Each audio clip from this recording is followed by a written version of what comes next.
الرجیم بسم اللہ الرحمن الرحیم۔ عزیز طلبہ، ہمارا قرآن مجید کے حوالے سے سلسلہ جاری و ساری ہے، اور اس میں ہم نے مدنی صورتوں کی خصوصیات کے حوالے سے بات مکمل کی تھی۔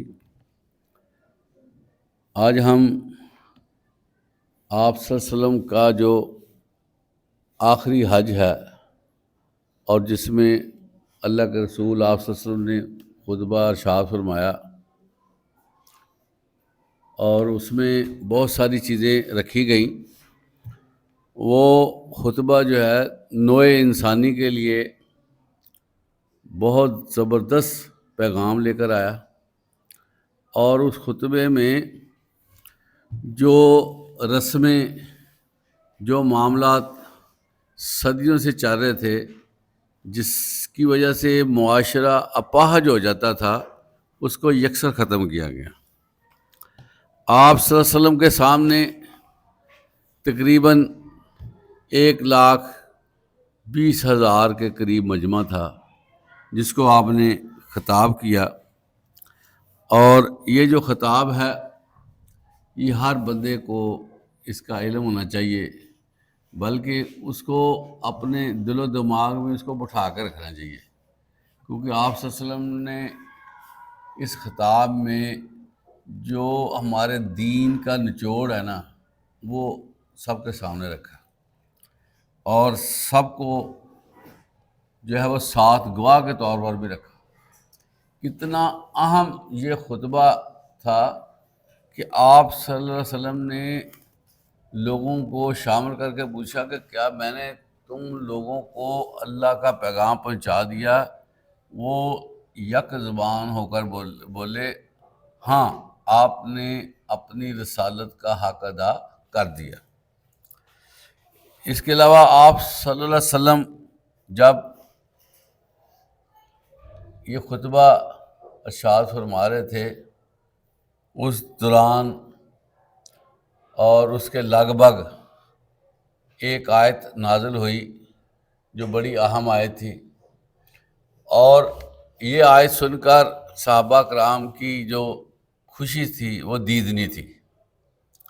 اور جو سفر 23 سال پہلے شروع ہوا، اللہ تعالیٰ نے ہی آپ صلی اللہ علیہ وسلم کو ان کی جو ایفرٹ تھی اس کا سرٹیفکیٹ دیا، اور فرمایا الیوم اکملت لکم دینکم واتممت علیکم نعمتی ورضیت لکم الاسلام دینا۔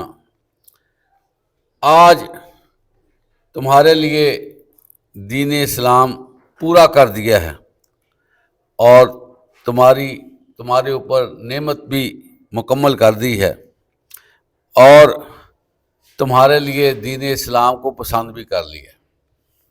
سورۃ المائدہ ہے، یہ آیت بڑی مشہور ہے، اور اس آیت میں اہل ایمان، اہل اسلام کے لیے بہت بڑا پیغام بھی ہے، کیونکہ یہ جو آیت ہے یہ انڈیکیٹ کرتی ہے کہ اللہ تعالیٰ نے دین اسلام کا آغاز حضرت آدم علیہ السلام سے شروع کیا تھا، اور وقتاً فوقتاً علاقے کے حساب سے انبیاء کرام بھیجے گئے، جن کی تعداد بھی تقریباً 1,24,000 کے قریب ہے، اور بیسیکلی سب کا میسج ایک تھا۔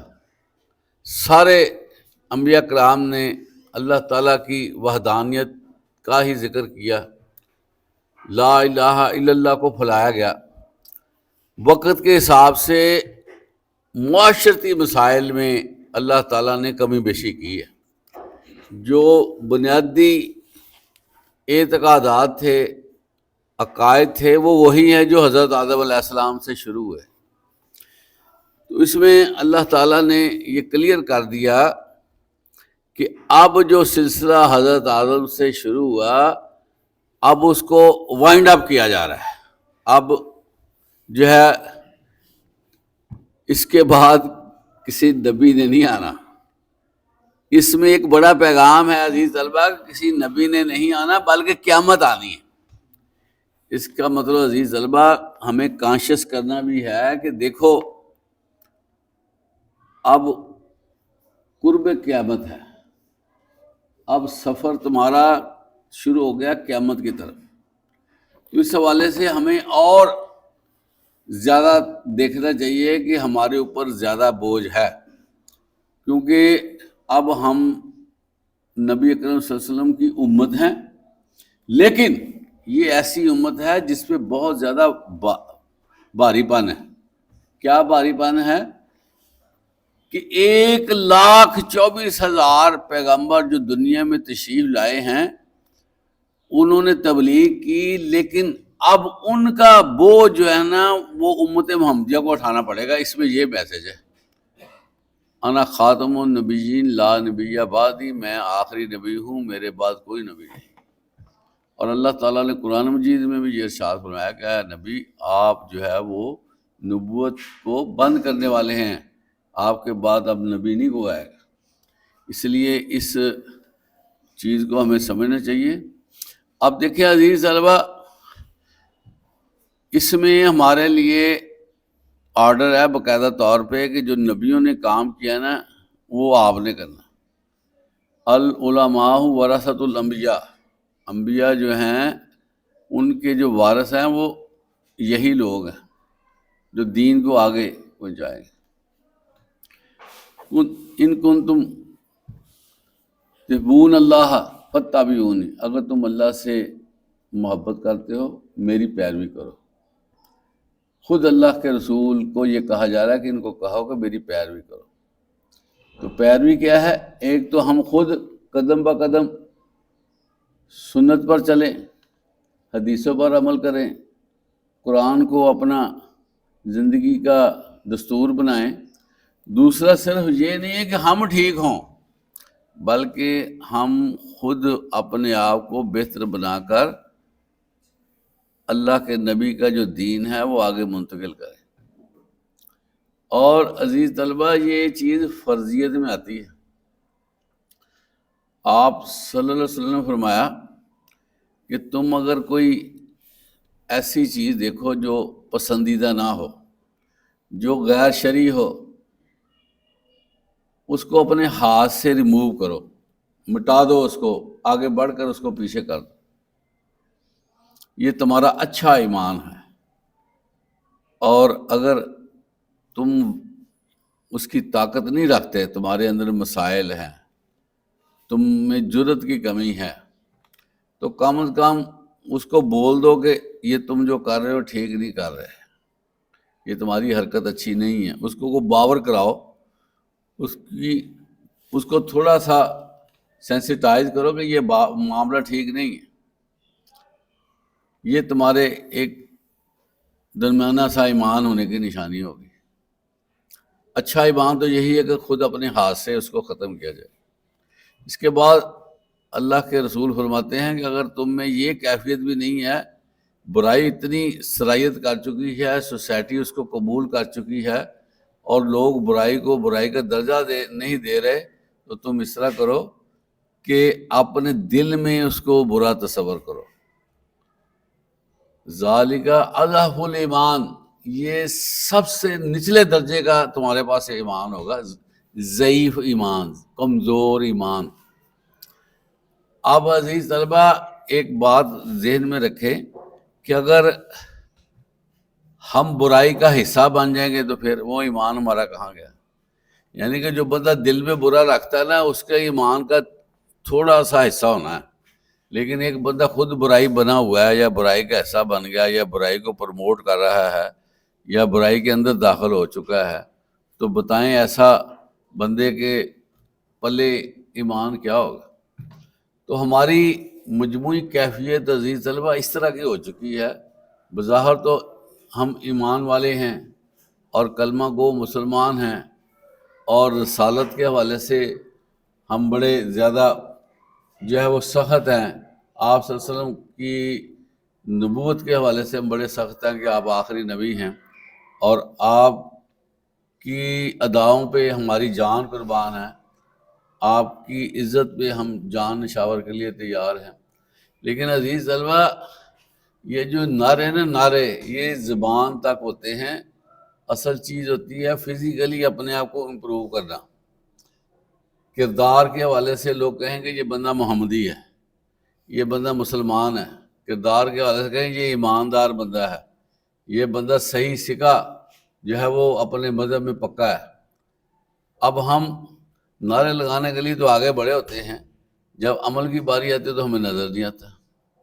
تو آج ہم نے یہ بھی دیکھنا عزیز طلبہ کہ وہ جو ذالک اضعف الایمان ہے، سب سے چھوٹا درجہ ایمان کا جو اتنا سا ہے، کیا اس میں بھی ہم ہیں یا نہیں ہیں؟ تو جو صورتحال بنی ہوئی ہے اس میں بڑی یہ پریشان کن معاملہ نظر آتا ہے کہ اس میں بھی ہمارا کرائٹیریا نظر نہیں آ رہا، تو اس لیے اس کے بارے میں غور کریں۔ تو یہ جو خطبہ حجۃ الوداع ہے، اس میں اللہ کے رسول آپ صلی اللہ علیہ وسلم نے بنیادی چیزوں کے بارے میں لوگوں کو آگاہی کروائی ہے، اور اس میں سب سے پہلے سود کے حوالے سے اناؤنسمنٹ ہوئی ہے۔ سود کیا عزیز طلبہ کہ کسی کو پیسے دے کر بغیر محنت کیے، بغیر کوشش کیے اس سے زیادہ لینا، اور فکسیشن کر دینا، اور ٹائمنگ سیٹ کر دینا، اگر پیسے نہیں ملے تو سود سے پھر اس کے اوپر سود ڈال دینا۔ یہ عرب میں بہت زیادہ چیز تھی، تو آپ صلی اللہ علیہ وسلم نے اس موقع کو غنیمت جانا، اور یہ جو صدیوں سے چلی ہوئی کبھی حرکت تھی نا، پیسے کے لالچ میں آ کر لوگوں کو غلام بنا لینا، اور انہوں نے ان کی نسلیں بھی اسی کے ساتھ چل جاتی تھی جس نے ایک دفعہ پیسے لیے، تو اس کو یکسر ختم کیا گیا۔ اور آپ نے اپنے چاچا کے حوالے سے بھی جو کسی سے کچھ لین دین تھا وہ بھی ختم کر دیا۔ اور اسی طرح اللہ کے نبی نے یہ فرمایا کہ دیکھو اللہ تعالیٰ نے آدم کو پیدا کیا اور سارے لوگ آدم سے نکلے، آدم مٹی سے بنے، اور یہ جو اونچ نیچ ہے یہ آدم سے نہیں شروع ہوئی، یہ بعد میں اس کو پروموٹ کیا گیا اونچ نیچ کو۔ ہر شخص آدم کی اولاد ہے، اور آدم کی اولاد ہونے کے ناطے وہ سارے جو ہیں وہ قابل احترام، اور آپ نے فرمایا کسی گورے کو کالے پر، کسی عربی کو اجمی پر کوئی فوقیت نہیں ہے، سارے برابر ہیں۔ اسی طرح عورتوں کے بارے میں فرمایا کہ ان کے حقوق کا خیال رکھا۔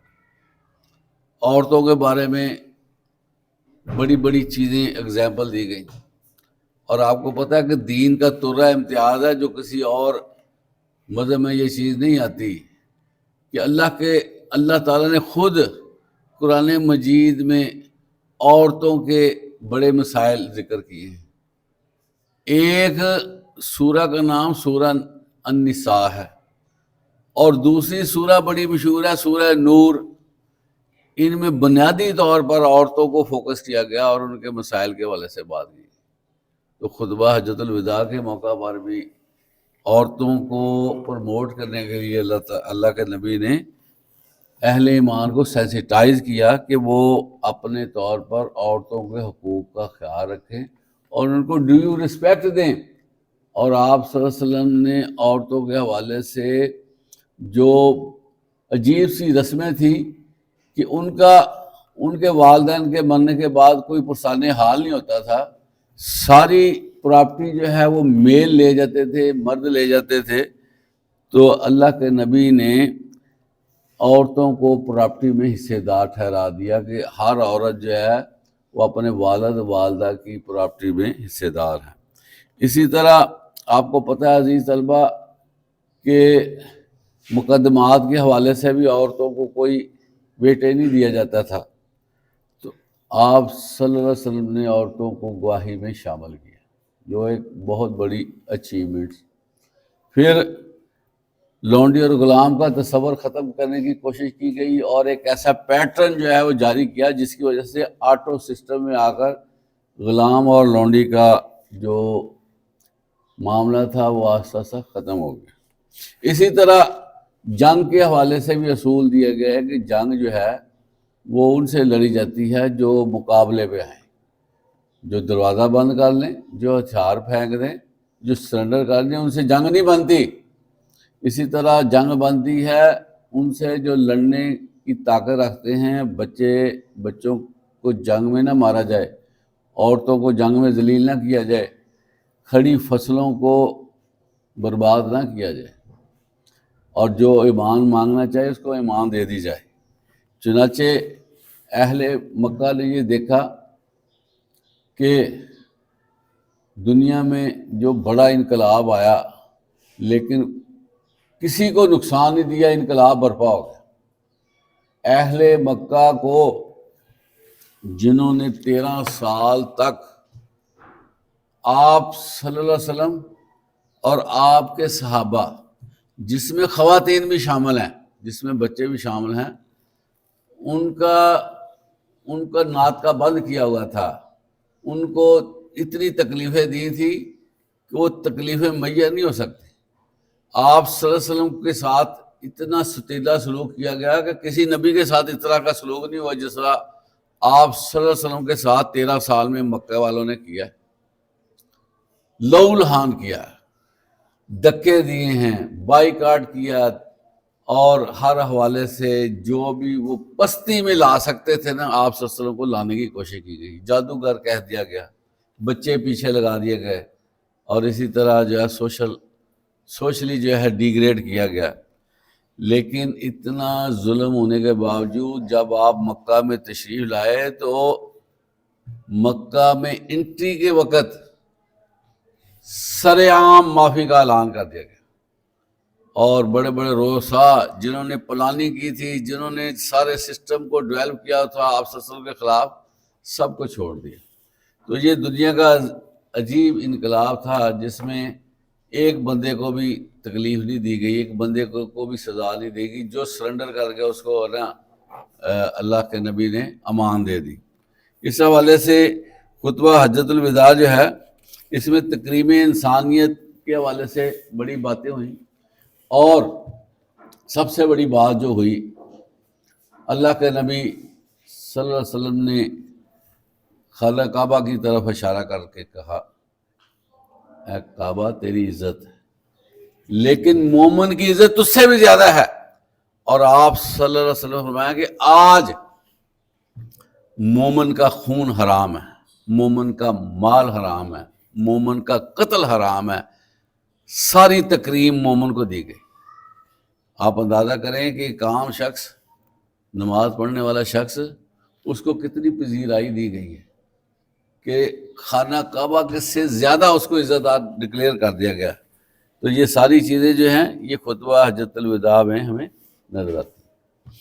عزیز طلبہ، آخری بات، بڑی اہم بات، بہت ہی پیاری بات اور بہت ہی کوالٹی بات، جس کو اپنا کر ہم جو ہے نا یہ ساری فرقہ بندی، نسلی تفاخر، آپس میں رنجشیں، سارے معاملات ختم ہو جاتے ہیں۔ اختلافات کے حل کے لیے آپ نے ایسا پیٹرن بتایا کہ جتنا مرضی کو اختلاف ہو جائے، اگر اس پیٹرن کو رکھا جائے تو اختلاف رہتا نہیں۔ آپ علیہ الصلوۃ والسلام نے فرمایا کہ میں تم میں 2 چیزیں چھوڑ کر جا رہا ہوں، ترکت فیکم امرین، 2 چیزیں چھوڑ کر جا رہا ہوں، کتاب اللہ و سنت، اللہ کی کتاب اور میری سنت۔ اور پھر فرمایا کہ جو شخص، جو کمیونٹی، جو قوم ان 2 چیزوں کو مضبوطی سے تھامے رکھے گی ہے نا، وہ کبھی گمراہ نہیں ہوگی۔ عزیز طلبہ، اس سے ایک مسئلہ بھی ہمارے سامنے آتا ہے کہ کسی کو گمراہ کہنے سے پہلے اس کو میئر کرنا بڑا ضروری ہے۔ گمراہی کس کے ہاتھ میں آئے گی، کس کے مقدر میں ہوگی؟ جو اللہ اور اس کے رسول کی بات کو نہ مانے وہ گمراہ ہے، جو اللہ اور اس کے رسول کی بات کو سر تسلیم خم کرتا ہے وہ گمراہی میں نہیں آتا۔ اس لیے سارے اختلافات اس چھوٹی سی بات سے ختم ہو جاتے ہیں کہ اللہ کے نبی نے فرما دیا کہ اس وقت تک کسی کو گمراہ نہ کہو جب تک یہ نہ دیکھ لو کہ وہ نبی اور اللہ کے راستے سے ہٹا ہوا کہ نہیں۔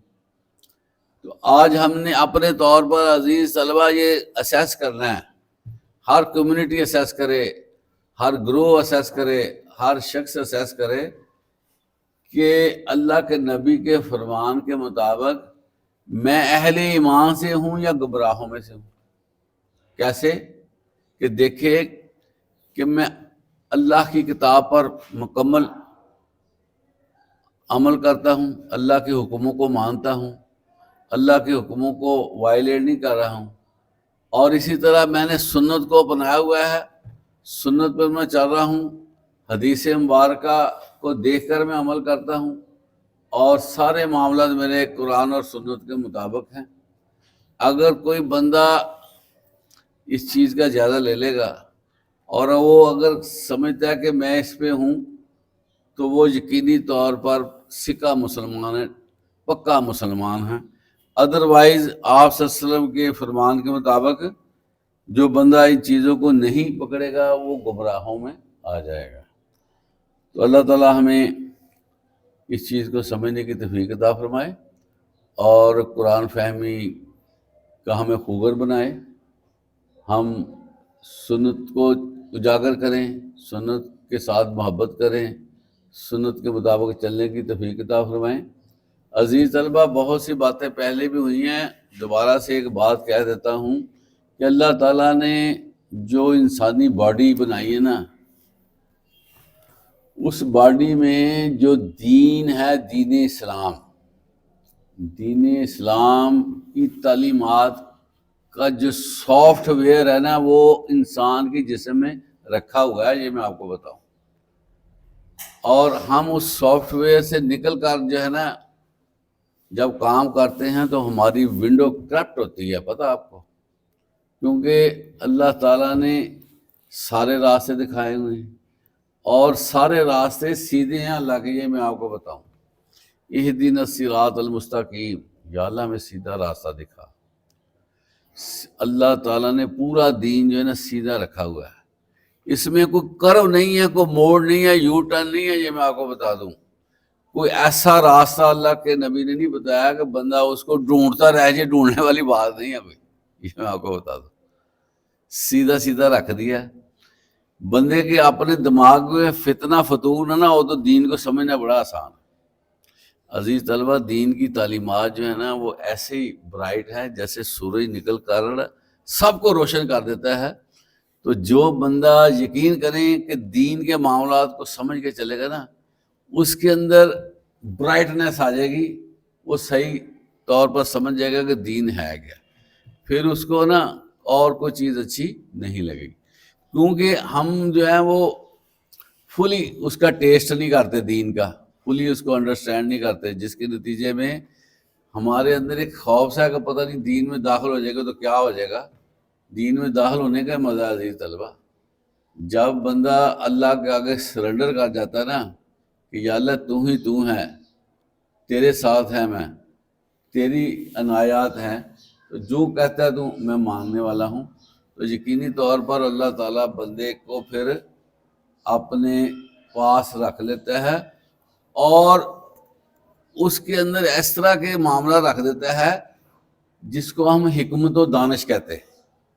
پھر وہ فیصلہ کرتا ہے، اللہ برکت ڈالتا ہے، وہ سوچتا ہے، اللہ اس کو عملی جامہ پہنا دیتے ہیں۔ تو دنیا میں بہت سے ایسے لوگ ہوئے ہیں جنہوں نے اللہ کے ساتھ اخلاص دکھایا، پھر اللہ تعالیٰ نے ان کو اس طرح کی عظمتیں دی کہ انسانی تاریخ دنگ رہ گئی کہ اتنی تھوڑی عمر اتنا کام کر لیا۔ بڑے بڑے کام لوگوں نے کیے ہیں، جب یہ رسول وسائل بھی نہیں تھے، وسائل بھی نہیں تھے، لیکن انہوں نے محنت کی اور ان کا ذکر اب بھی ہو رہا ہے اور قیامت تک رہے گا۔ تو اللہ تعالیٰ ہمیں بھی دین میں محنت کرنے کی توفیق عطا فرمائے۔ وآخر دعوانا الحمدللہ رب العالمین۔